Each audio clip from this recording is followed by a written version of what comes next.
Yes, you could be sitting in the Hall of Fame and the world would know your name. Good evening and welcome to Personality Profile here on Joy 99.7 FM. A bit of a late start today, but you'd forgive us, I'm very sure of that. Yes. My name is Lexis Bill, and on behalf of the team, we say welcome to another lovely edition where we get to sit down with some people who are making Ghana great. Yeah, this evening I have one very interesting guest that I would want you to listen to. Yep, I'm spending time with a very industrious and hard-working brother who has risen through the ranks and is still contributing his quota to Ghana's development agenda. You get to know him very shortly. Just know our video for this conversation is live on our Facebook page as well. You might want to share it in your WhatsApp groups and your status as well. And let folks listen in. If you want to check out the video as well, you can watch us live on Facebook. And we're live on myjoyonline.com and on 99.7 FM. So this brother's life has been woven through different sectors, and it's brought him to a position where he serves.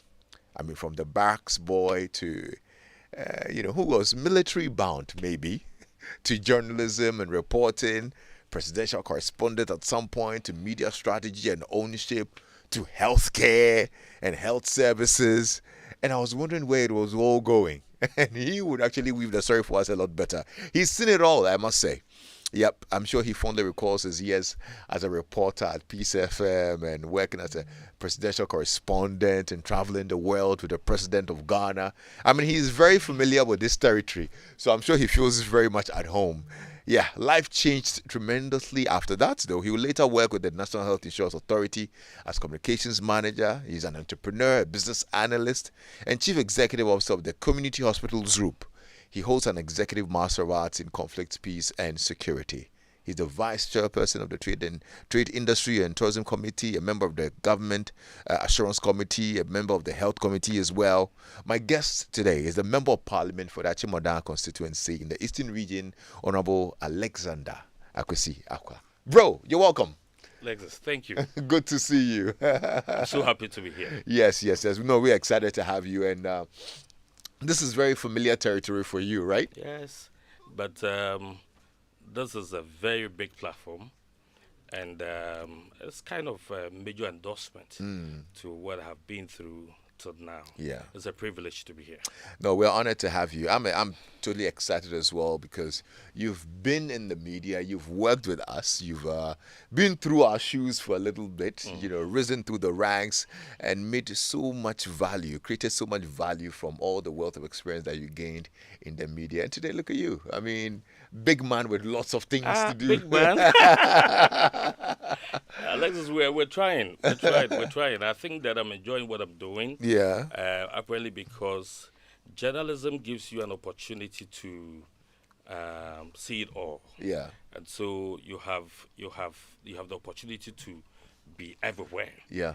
And journalists are normally trained to be the voice of the voiceless.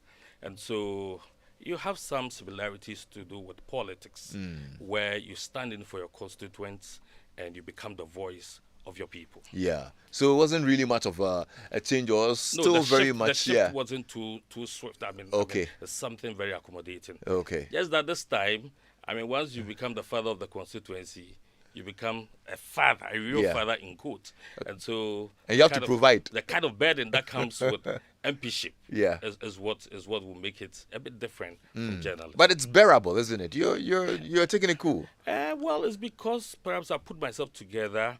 I in a way prepared myself.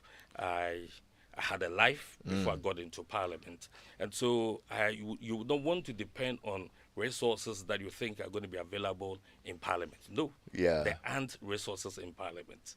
And so for everybody listening to us who think that you want to depend on your MP for all your needs, your MP doesn't have any resource. He doesn't. He will have money to come and campaign. He will have money to go for elections. But when he get into Parliament, then he will see that there are no resources. MPs don't control resources. And so for those of us who have small businesses and we have other things that we do, it becomes easier for us to tap into that and serve our people. I think the people in Akim Oda should be turning up the volume for that part. Oh, yes. Anyway, but this weekend was quite a smooth weekend for you, right? I mean, a lot of your colleagues went out for the primaries. Some didn't come back. Yes, In other it's words, quite yeah, unfortunate. It's yeah. quite unfortunate. I mean, we've lost a couple of guys, very great guys. But that's the name of the game. Yeah. That's how it is. I mean, You went unopposed. I went on a post, and so I missed the actual politicking. Yeah. I missed the actual campaign period. Where you are up in your boots, running from house to house, door to door.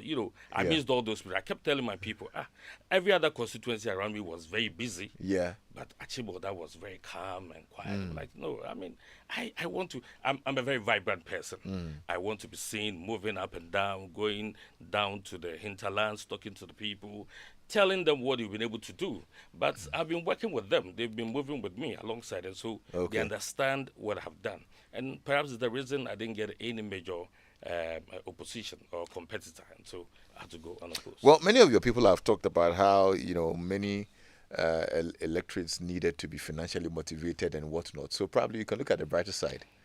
Well, I went unopposed, but I still did what I needed to do. Oh, you still Oh had yes, to oh yes, oh yes. financially motivate them. Oh, I mean, these are people who perhaps have given you the honor of, protecting you and say, hey, we want you back. And so you want to say some form of thank you to them. Wow. It couldn't be as much as what we've been hearing. Yeah. That one you cringe when Yeah. you hear. People talking about certain figures. Like, wow. Which figure did you hear that you I cringed? can't say it here. Okay, I see.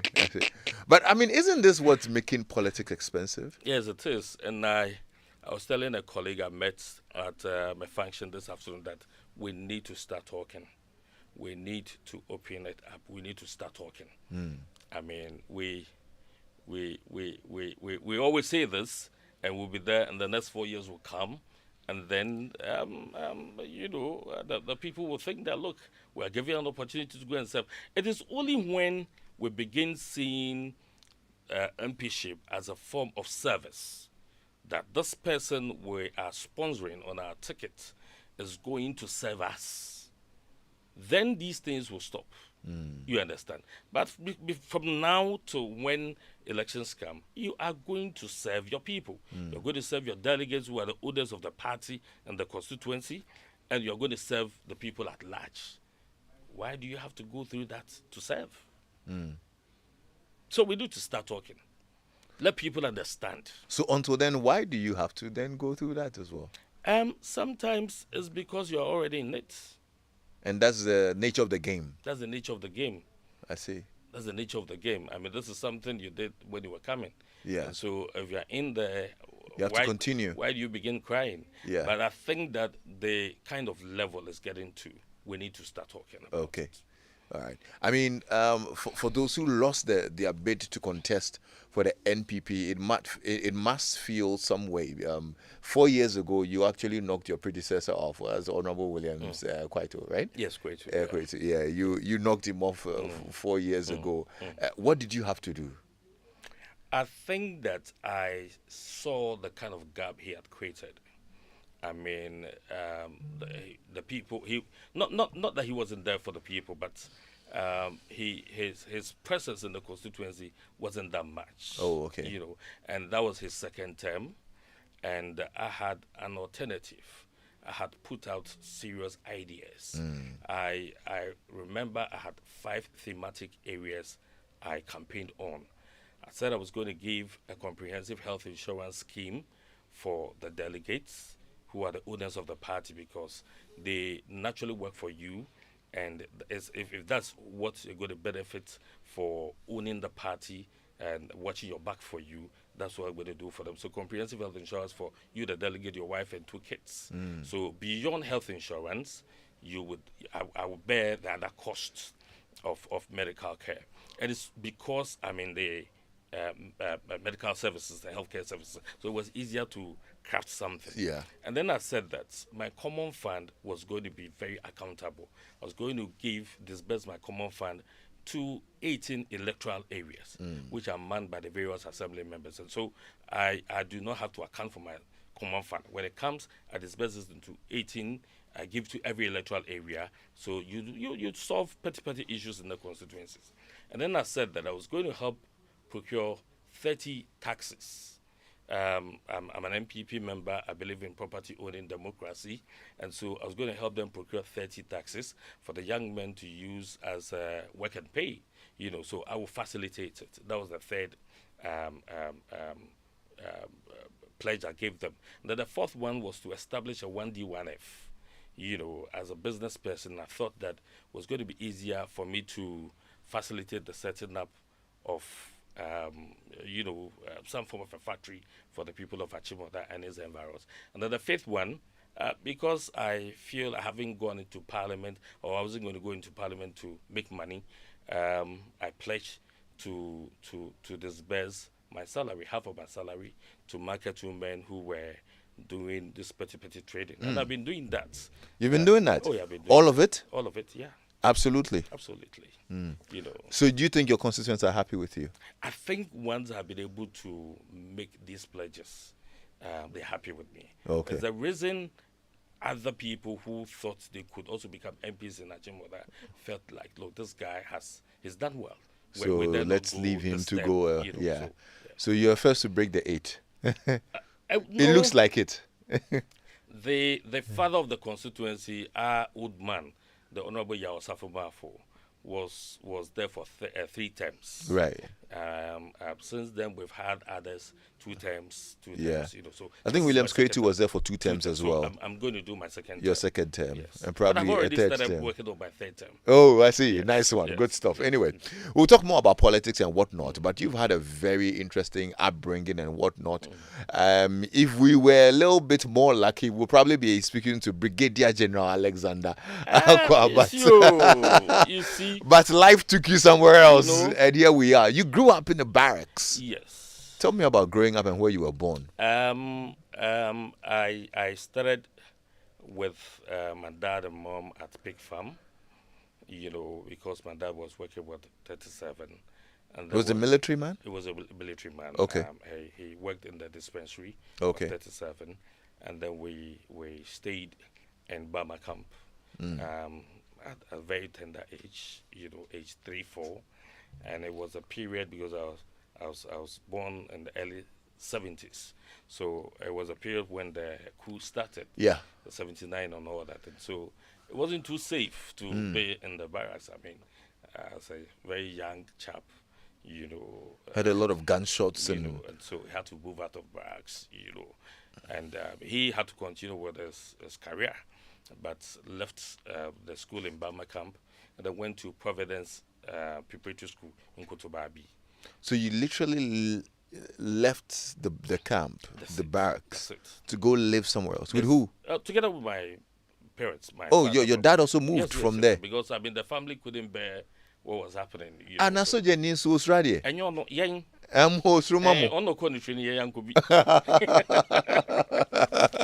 so the only idea had to push and press that. Look, I mean, let's get a safer place. Okay. And all that. Okay. And so we found ourselves in pig farm and started continuing my schooling with Providence Preparatory School.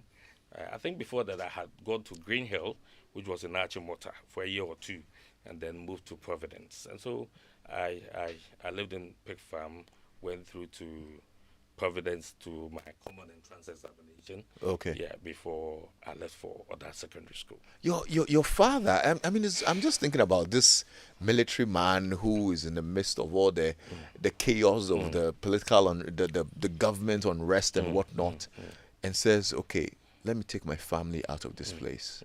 What kind of man was he? What are some of the lessons you picked from him? Yes, I think that this is a family person who wants to listen to the cries of the family members. I mean, because, I mean, for a military man, he would have said that, look, this is where we are. I mean, there are others here, but, I mean, we couldn't bear the situation, so we had to impress upon him. I mean, I wouldn't go to school because you'll be there, you will see, well, they call it the peace goer. The peace goer, yeah. Yeah, I mean, soldiers jumping here and there, and it was something that was very scary. So at that tender age, you want to impress upon your dad. What's the biggest lesson you learned from him as a child then? Can you recall some fond memories where Well, you just initially watched him when we were putting the pressure and he wasn't minding us, Like, can you be a wicked father like that? Oh, really? Yeah, we thought he was that wicked. I mean, because there's somebody who was so passionate about his work. Would get up, go to work, and all that. And sometimes you'll be there, you have some disturbances, and you have to rush and come and get us out of the place, and all that. And so, but finally, when he agreed that we need to move back into the civil environment, I thought that, look, this is somebody who listens. Yeah. But for a young person like you, didn't you look up to him and think that, I mean, this is your profession. I'd love to be a soldier someday. Yes, but you see, when you hear the gunshots and you see how people are running helter skelter, you're like, no, no. And so you admire the senior officers who were always protected. You have a lot of boys around them, you have a lot of men around them. And so we had always said that we tell you, school. Yeah. So I started admiring the fact that, look, school. Yeah. So And coincidentally, you're dressed like an army general. Oh yeah! Wow. You even have a badge. Well. Guys, if you're listening, you might want to go check out the video live on our Facebook page, and you see that. I mean, the color is almost close to the olive green. Anyway, so apart from the military, was there any profession that you thought that maybe when you grew up you'd want to be this kind of person?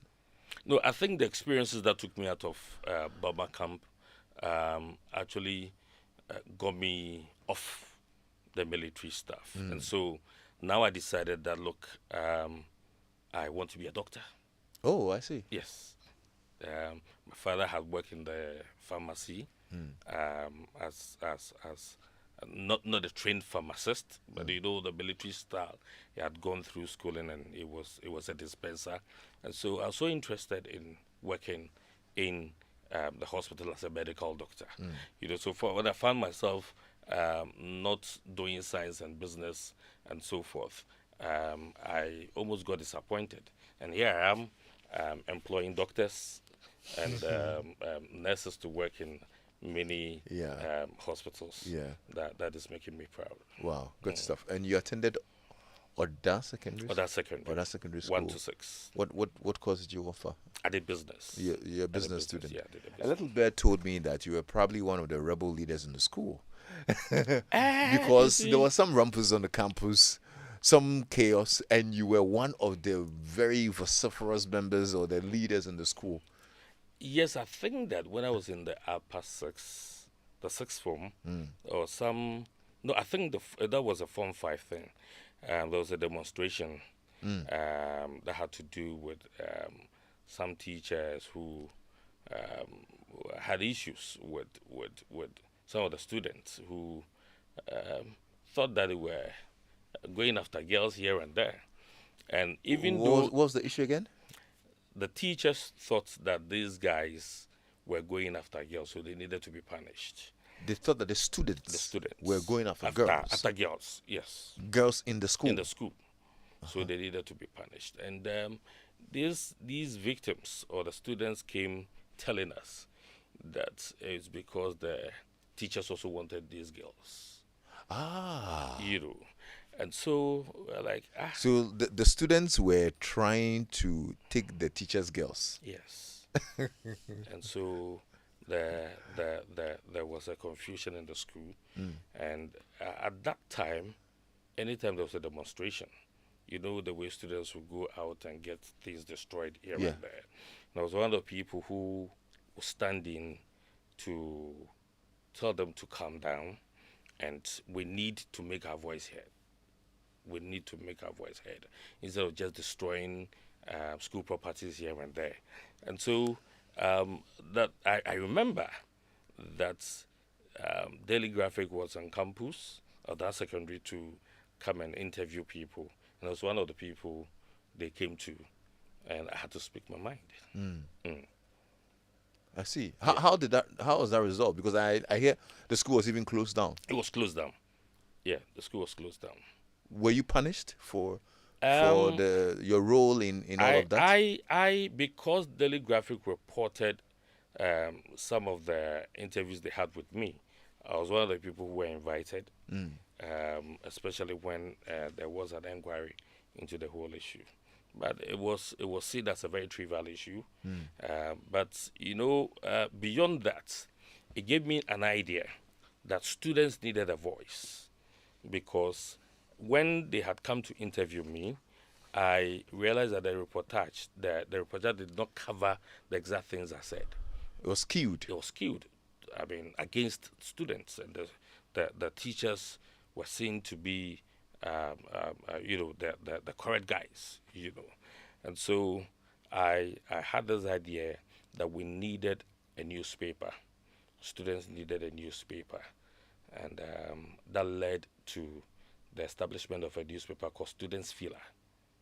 And Oh, so, for okay. anybody who um, was in secondary education then, there was a newspaper called Students Filler with a green mast. Mm. I was the editor in chief. I was the printing technician. I was the distributor. I was everything. But the idea was we needed that newspaper To get the to voices of the get the students voice of the heard. students. And so, but it was a very great idea. We published the first edition. We had to go through all schools, give it to them to sell, and the students were very excited about it. And we had a serious endorsement when Jibrin, I always mention him when I have interviews like this, EPP Books, saw one of the papers and invited me. And he was surprised the way we've been able to come through with such a publication. Yeah. And so gave me money to place adverts in it Oh, for us okay. to print more copies. Wow. Unfortunately, we promised we were going to do 20 copies, so he paid for 20 more copies. But because it was the only advert we were getting, we could do just about 10, 15 editions, and that was it. Oh, I see. But I was excited that for such an established business person to see this and invite you and try to be part of what you're doing. And I've always said that he's been one of the people who contributed to who I am now. Wow. What a story. This is probably how you actually started your journalism journey, This isn't it? launched me into journalism. Wow. It launched me into journalism. It launched me into politics because then we were doing newspaper in a cut and paste form. I mean, you do the computer print, then you cut and arrange on a card, and there was a company around Kukumlimli called Camden Graphics. That was where we used to do the newspaper. So I had come there one day to do the newspaper, the Students Filler, and I met Professor Albert Edubuahin. Oh. And I was thrilled. This is a man that everybody had, hailed. And so he had this name that he calls young guys, Kotopiat. He said, Kotopiat, when you doing? So, Prof, you're in newspaper. Newspaper, bang. That he came to see what we're doing and all that. And so later we got closer. And then he said that he was doing a newspaper called New Era. But he wanted us to come and support. That was when he was coming for his second bid for the 96. So he set up the newspaper New Era, and because ours did not stand, we had to go and support him.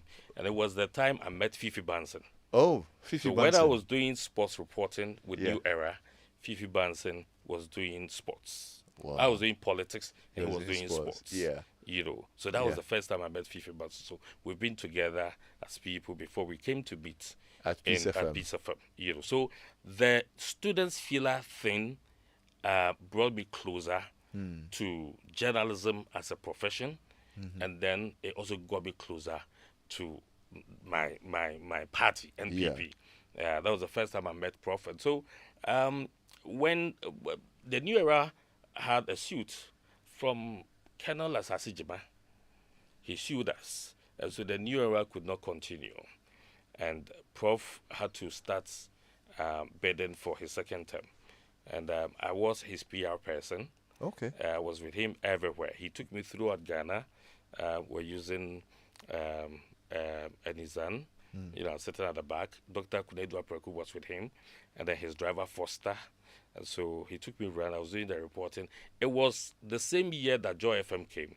So Fred Chidi Fred Chidi was the editor. And so when I did stories on the campaign grounds, I sent it to him. I see. And then he published them. I mean, I felt good. Good. This is 1995. Yes, 1995. Yeah.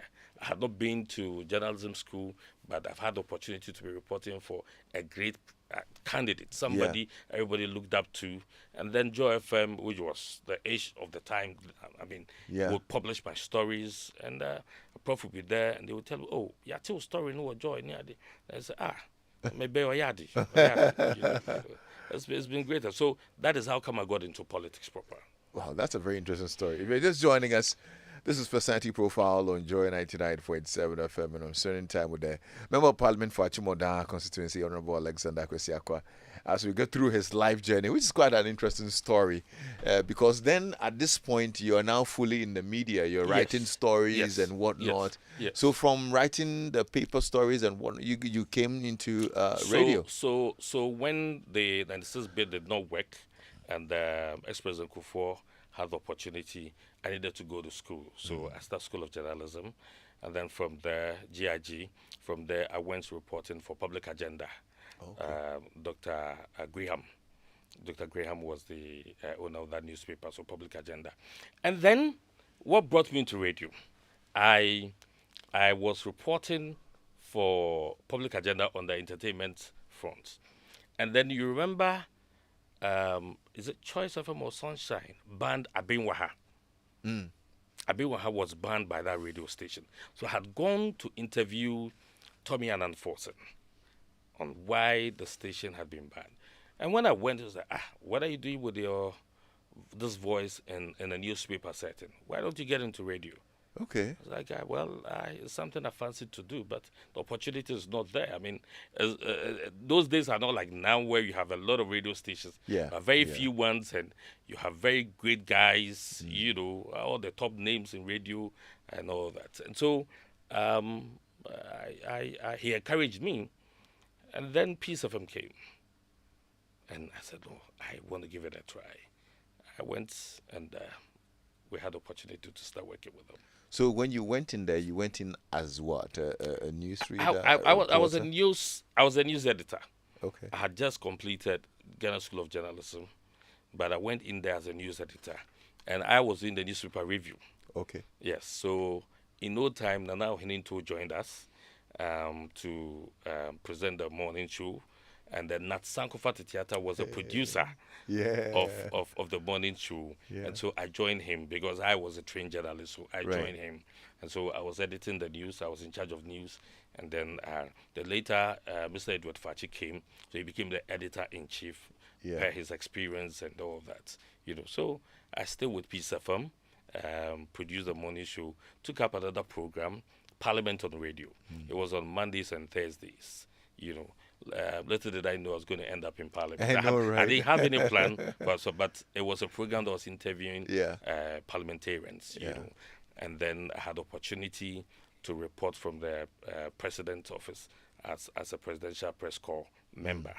So all along, during that period, you never thought of getting into politics actively? No. Let me tell you what. When I was with Prof, there was a lot of aspirations that were just going to castle.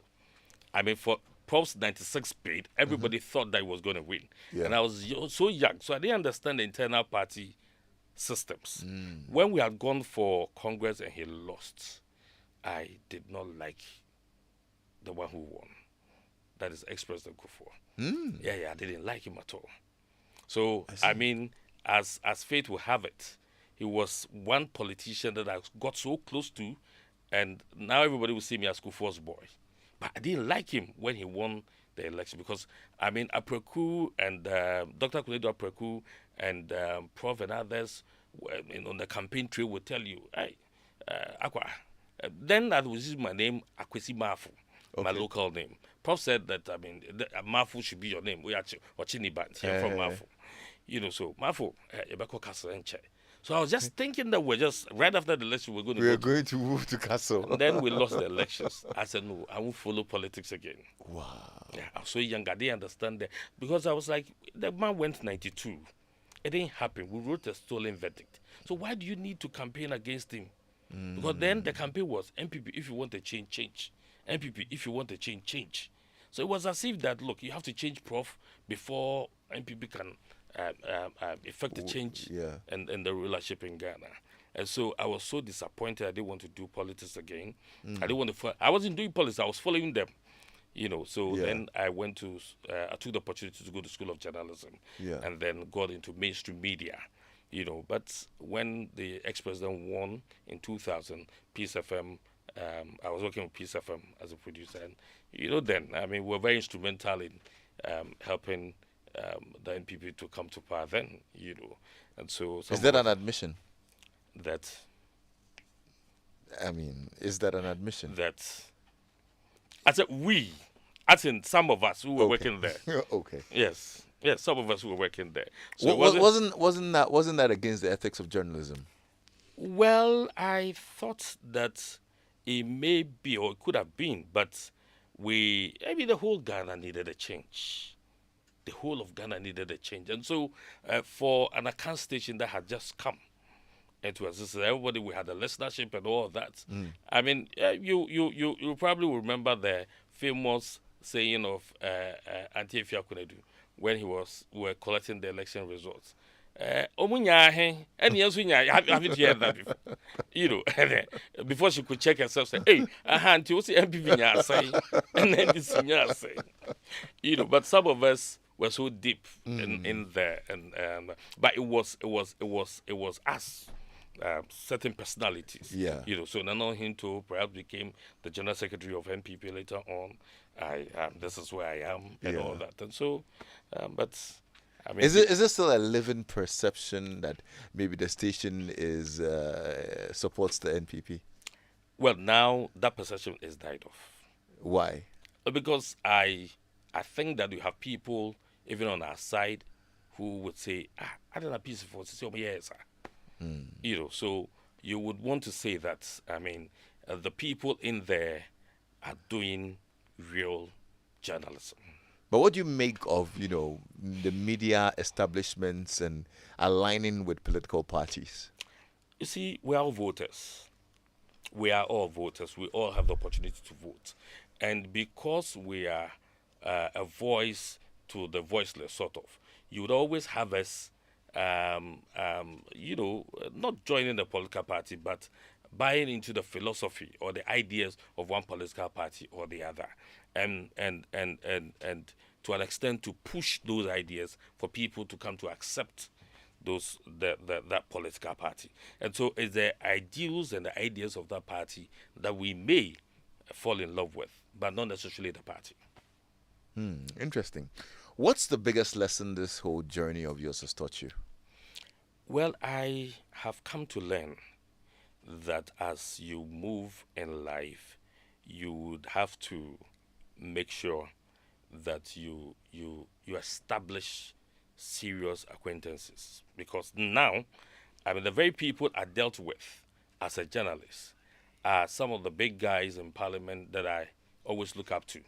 And so when you come to Parliament, I call them Uncle, Wafa, Apeni, because these are names I called them when I was doing journalism and they were in politics. Now that they are colleagues, I don't even see them as colleagues. I see them as people that have helped me come this far, because in my dealings with them when I was doing journalism, they give me an opportunity to know the ins and outs of politics. Sometimes they will come and they are talking about their frustration and what they had gone through in their constituencies here and there. And so I think that the kind of bonding I had with a lot of them has actually helped me. We can't end this conversation without talking about the community hospitals group that you set up. What's the idea? Did you just set out to build hospitals or what? No. Again, I think that one of the things that I have done in my life, that every experience I have, I translate into some realism. I work with health insurance as a PR person, and I didn't have any contact. I didn't have any idea as in how a hospital is run and so forth. But per my role as a communications person, we visited hospitals here and there. And sometimes you look at the way hospitals are run and you think that you could do better. And I had the perception that, look, you don't need to be a doctor before you set up a hospital. There are a lot of people, when they hear me with the fact that I own this chain of hospitals, they probably think I'm a doctor. But I said, no, I was going to do one and manage it and then have medical people to run it. Because hospitals are businesses. I have always said that there is no point. The government doesn't have any business in running hospitals. Set it up, give it to private people to run. Because when private people are running, they run it well. Now, thankfully, we have a very good payer system of healthcare, national health insurance. And every hospital, the government hospitals are taking it, the private hospitals are also taking it. And so it becomes easier for you to set up the hospitals and get people to run. And so I did the first one. I took loans from the bank that is in Ashoman. And then I went to Akim Oda. I realized there was only one functioning private hospital, and it was always choked. So I said, look, let me just bring one home. And I thank the people of Akim Oda. We have this notion that because when you feel for more perform. I mean, when you do well, you don't necessarily go home because your folks will let you come down. But they accepted me, they supported me, and beyond that, we have 4 more other hospitals in other areas. So the second one was done in Akim Oda. That was when the people said, if you've come to do this here, then why not? Come over. I mean, let's make you an MP. I mean, you think about people. So come, let's see what we can do. And I also accepted the call because they supported me. There you go. That's a very laudable course, actually. I learned about it and I thought that's actually interesting, knowing that you turned it into business after your experience at the National Health Insurance and all of that. Anyway, I'd have loved for us to talk a bit more, but we ran out of time, unfortunately. So we'll wrap it up here nicely. But before we go, though, what's the advice you would give to any young person who looks up to you? Well, I think that there is a saying that when you have resources, you have to decide how you describe it, whether it is meant for investment or it is meant to be squandered, and it is the concept of the seed. A seed can be eaten, a seed can be planted. I think for who I am now, I haven't made money, I haven't come this far because somebody gave me some capital somewhere. What I had in mind was something that somebody could use to chill, but I decided to push it somewhere to grow, and it's grown up to this point that the banks will chase you and say, let's give you more money and expand what you're doing. And so if people really want to be themselves, if people want to be their own business people, do not wait for huge capital. Start with the little you have. People would identify you and then come in to support you. There you go. So plant that seed now. Yes. That's little money in your account. Plant it. And watch it grow. Yes. Absolutely. That's a very good lesson. Nice. Well, today we're going to also seeds. All thanks to you. Thank you so much. But that's it. But our platform no soon. Our platform no yeah. Omo ma ye o. One of my those say ma ye o. Can one me who say ma ye. Oh, pa ye. One of our kai me say ye kakra. Thank you so much. We're grateful that you joined us today. And that's Member of Parliament for the Akim Oda Constituency, Honorable Alex Akwasi Acquah here on Personality Profile. Coming up very shortly, Uncle Ken will take over the radio. It's 8 o'clock. Let's find out what's happening in news.